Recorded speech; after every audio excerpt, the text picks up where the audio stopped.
Welcome to the channel. Today, we delve into the harsh history of North America to tell the story of the tribes whose names inspired terror. Many Native American tribes were powerful, but three of them stood out for their unmatched, terrifying ferocity. They were not just formidable adversaries, they were truly a nightmare for any who crossed their path, tearing through opposition in ways that would send shivers down your spine. In this video, we will reveal the detailed histories of the three deadliest Native American tribes. But before we begin this captivating historical excursion, please like and subscribe so you don't miss our new, insightful videos. The mere mention of the first tribe's name was enough to sow panic even among other indigenous peoples. Known across the continent as the Lords of the Plains, the Comanches received their name from the Ute tribe. The word Comanche means someone who always wants to fight, or simply enemy. This epithet alone speaks volumes about their reputation. The Comanches initially broke away from the Shoshone tribe, who lived in the sparsely populated Great Basin area of the western U.S. Everything changed dramatically in the 16th century when European settlers, especially the Spanish, introduced horses to North America. The Comanches quickly acquired these animals through extensive trade networks, exchanging valuable bison hides and human captives for livestock. With horses, they underwent a rapid transformation, becoming virtuoso riders and forming a mobile, powerful nation. They began expanding their domains with breathtaking speed, seizing the vast, fertile plains known as Comancheria.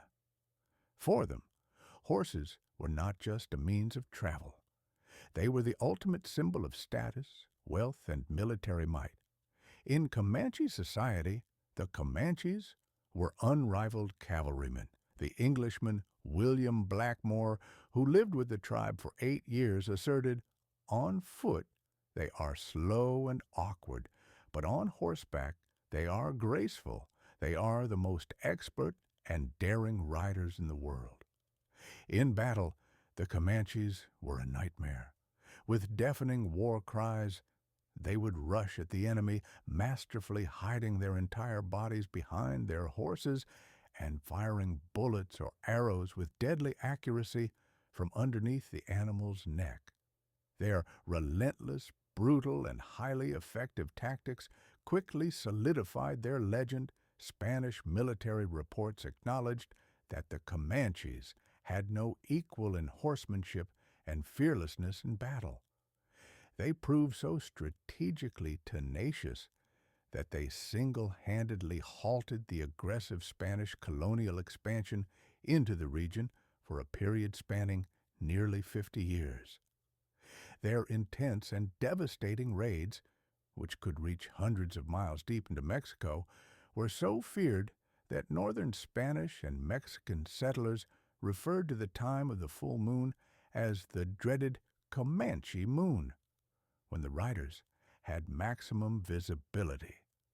Despite the relatively small size of the tribe, with a population around 40,000, every Comanche warrior typically owned an average of 2 to 3 war horses, emphasizing their highly mobile culture.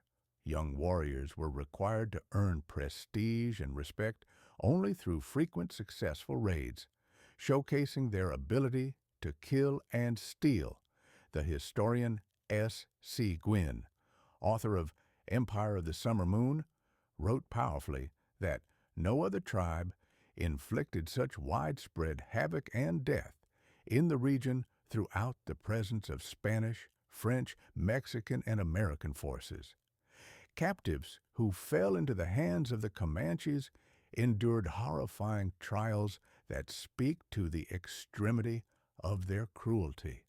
Records describe methods like being buried up to the chin with their eyelids cut off under the relentless sun, or being sewn into rawhide which slowly suffocated the victim as it dried and constricted. Before we move on to the next deadly tribe, give us a thumbs up and subscribe to our channel. The next formidable force is the Iroquois Confederacy, also known as the Haudenosaunee, or the Six Nations. This powerful political and military alliance included the Mohawk, Oneida, Onondaga, Cayuga, and Seneca tribes, and was based in the eastern woodlands.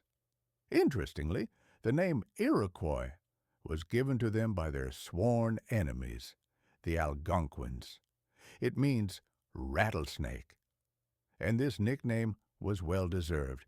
The Iroquois were masters of the silent, tactical approach and delivered swift, lethal blows before their enemies could even organize a response.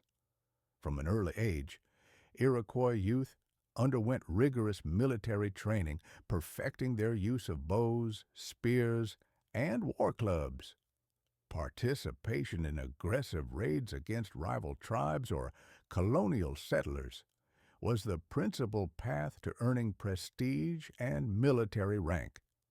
In the 17th century, the Beaver Wars became a period of the most brutal Iroquois expansion. Driven by the need to control the lucrative fur trade routes following the depletion of local beaver populations, they launched large-scale campaigns. They successfully conquered the Susquehannock and severely weakened the powerful Huron tribe, shattering several tribal confederacies in their path. By the early 1700s, at the peak of their power, the Iroquois controlled vast territories stretching far into the Ohio Valley. Their single greatest strategic strength was their internal unity forged over centuries. During major conflicts like the French and Indian War, all Iroquois nations consistently aligned with the British, creating a powerful bloc. As the Bible says, "And if one prevails against him, two shall withstand him, and a threefold cord is not quickly broken." Captives taken during these conflicts were often subjected to running the gauntlet, a nightmarish institutionalized ritual where they had to sprint between two lines of warriors armed with thorny sticks, underlining the brutal nature of intertribal warfare. Finally, the Apache tribes, part of the southern branch of the Athabascan group, occupied a vast and rugged territory stretching from the Arkansas River down to northern Mexico, surrounded by powerful neighbors, the Spanish, Comanches, Utes, and Americans. The Apaches not only survived, but brilliantly thrived. Their life in the harsh, broken terrain of the Southwest made them undisputed masters of mobile guerrilla warfare. Armed with traditional bows and later with firearms, Apache warriors were legendary for their speed, capable of accurately firing multiple arrows in a single rapid sequence, often while expertly riding a horse. Their military prowess was entirely built on an incredible mastery of stealth, surprise, and local knowledge. They were masters of hide-and-seek and ambush. The Apaches delivered swift, surgical strikes and vanished just as quickly into the terrain they knew so well. The Apaches possessed an unprecedented ability to rapidly cover vast distances on foot or horseback. This extreme mobility allowed them to strike with precision and retreat effectively before the enemy could recover from the shock. General George Crook, an adversary who knew their capabilities well, called the Apaches the tigers of the human race. Their physical endurance was legendary. They were famously tough and agile enough to outrun mounted U.S. cavalry on foot over long distances. In combat, their archery skill was mesmerizing. It was said they could release 7 arrows into the air before the first one even touched the ground, a testament to their quick and precise marksmanship. In captivity, The Apaches knew no mercy, displaying a calculated, frightening cruelty. Accounts describe enemies being burned alive or skinned, and it was noted they held in high regard anyone who could invent a truly unique and excruciating new method of torture for their foes. These three tribes will forever remain an indelible part of history as the ultimate indigenous forces who effortlessly instilled fear in the hearts of all their enemies. Share your opinion in the comments below if you liked the video. Give us a thumbs up and hit the bell icon so you don't miss our new episodes. Thank you for watching.